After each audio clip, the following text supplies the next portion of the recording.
بسم الله الرحمن الرحيم قل أعوذ برب الناس ملك الناس إله الناس من شر الوسواس الخناس الذي يوسوس في صدور الناس من الجنة والناس الله العظيم.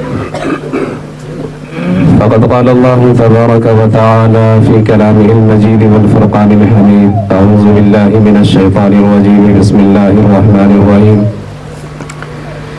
اقرأ باسم ربك الذي خلق خلق الإنسان من علق اقرأ وربك الأكرم الذي علم بالقلم صدق الله العظيم.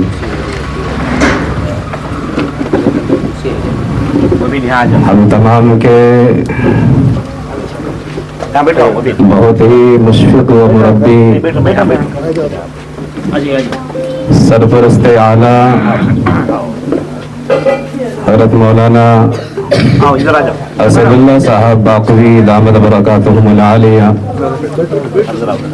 اور اسی طرح سے بہت ہی خاص ہمارے بزرگ عالم دین حضرت مولانا فضل اللہ صاحب دامت برکاتہم، اور اسی طرح سے شہر بلواغل کے مشہور و معروف شخصیت الحاج جناب رفیق صاحب، اور اسی طرح سے شہر کے حضرات علماء کرام، نوجوانان اسلام. یہ ہمارے لیے بڑی مسرت اور خوشی کی گھڑی ہے کہ اللہ تبارک و تعالیٰ نے قرآن پاک کی نسبت سے ہم تمام کو جمع فرمایا اور اس نورانی عرفانی مبارک محفل میں شرکت کا موقع عنایت فرمایا. اللہ سے دعا ہے کہ اللہ تبارک و تعالی ہم تمام کی آمد کو آنے کو قبول عطا فرمائے. جس مقصد کے لیے ہم تمام جمع ہوئے ہیں اللہ تبارک و تعالی اس مقصد میں بھرپور کامیابی عطا فرمائے.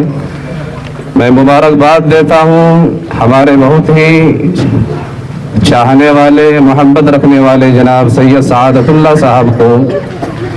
انہوں نے ختم قرآن کی مناسبت سے ایک بہت ہی پیارا اور خوبصورت سا راستہ اور طریقہ اختیار کیا ہے، اور یہ تقریب ختم قرآن کی تقریب ہے. شاید اگر میں یہ کہوں کہ تیرور کی تاریخ میں یہ پہلا ایسا موقع دیکھنے کو مل رہا ہے تو وجہ ہوگا جب سے میں یہاں ہوں تب سب تک کوئی اس طرح سے محفل اور مجلسیں منعقد نہیں ہوئی ہیں.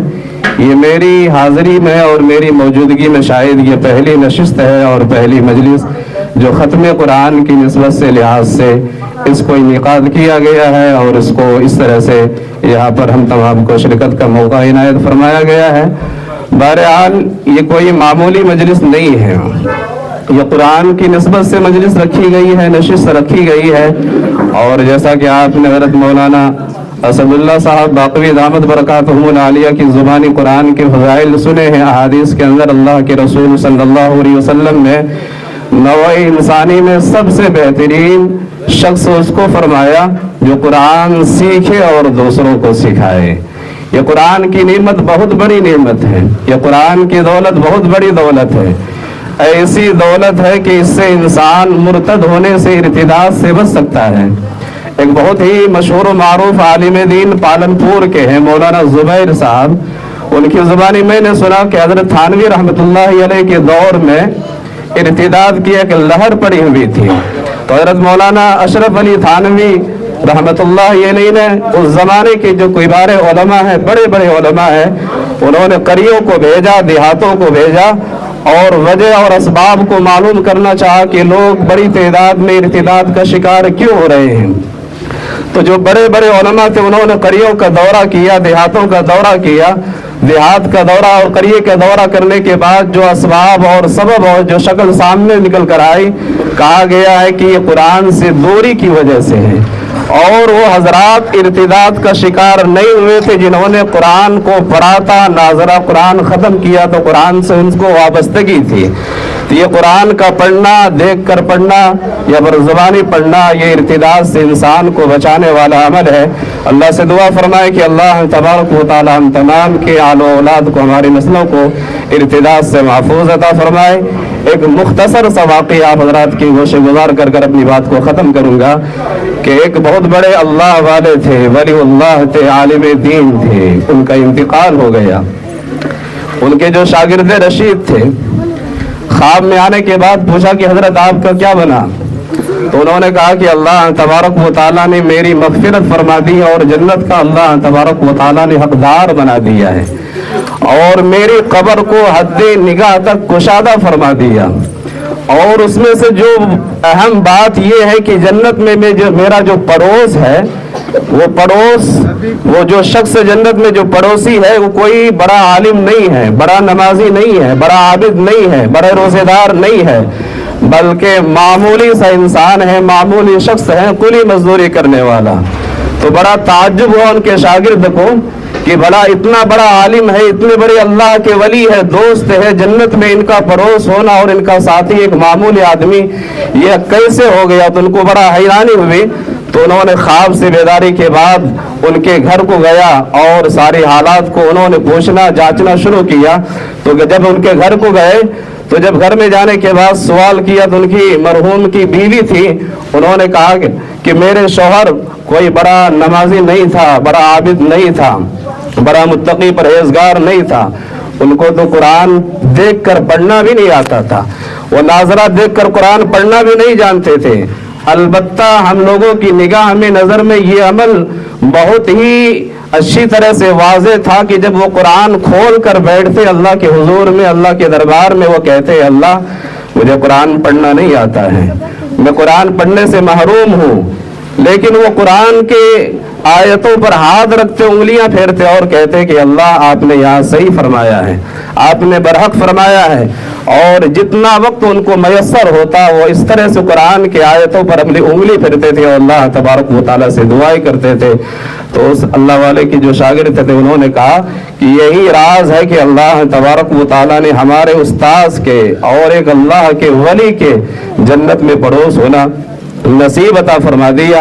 تو بزرگان محترم کہنے کا مقصد یہ ہے کہ جو بندہ قرآن دیکھ کر پڑھنا نہیں جانتا ہے، صرف انگلیاں پھرانے پر اللہ تبارک و تعالیٰ جنت میں یہ مقام عطا فرما سکتے ہیں۔ تو جو دیکھ کر قرآن پڑھنا جانتا ہو، قرآن آیات پر عمل کرنا جانتا ہو، قرآن احکامات کے مطابق اپنی زندگی گزارنا جانتا ہو، تو ان کا مقام اللہ کی نظر میں اور پھر اللہ تبارک و تعالیٰ کی یہاں ان کی اہمیت کیا ہوگی آپ اندازہ لگا سکتے ہیں۔ بہرحال تمام ہی علماء کرام سے میں معذرت خواہ ہوں کہ آپ حضرات کے سامنے میں نے گستاخی کی اور اس طرح سے لب کشائی کی جرت میں نے کی ہے۔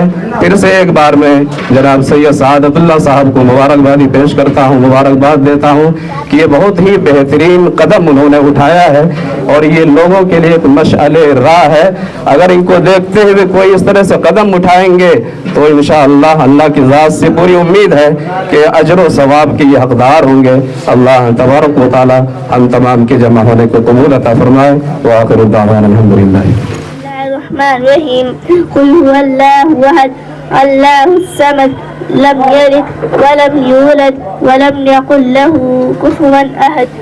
بسم اللہ الرحمن الرحیم قل اعوذ برب الفلق من شر ما خلق ومن شر غاسق اذا وقب ومن شر النفاثات في العقد ومن شر حاسد اذا حسد۔ بسم اللہ الرحمن الرحیم قل اعوذ برب الناس ملک الناس الہ الناس من شر الوسواس الخناس الذی یوسوس فی صدور الناس من الجنۃ والناس۔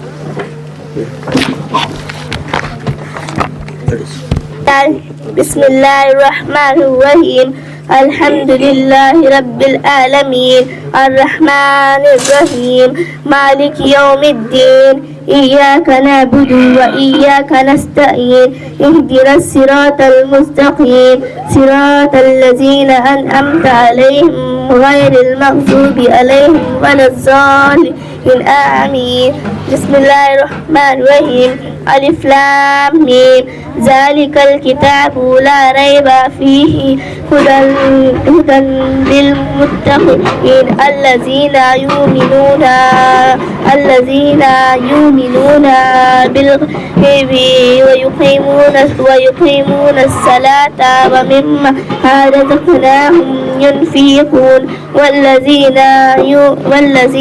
يؤمنون بما أنزل إليك وما أنزل من قبلك وبالآخرة هم يوقنون أولئك على هدى من ربهم وأولئك هم المفلحون. صدق الله العظيم.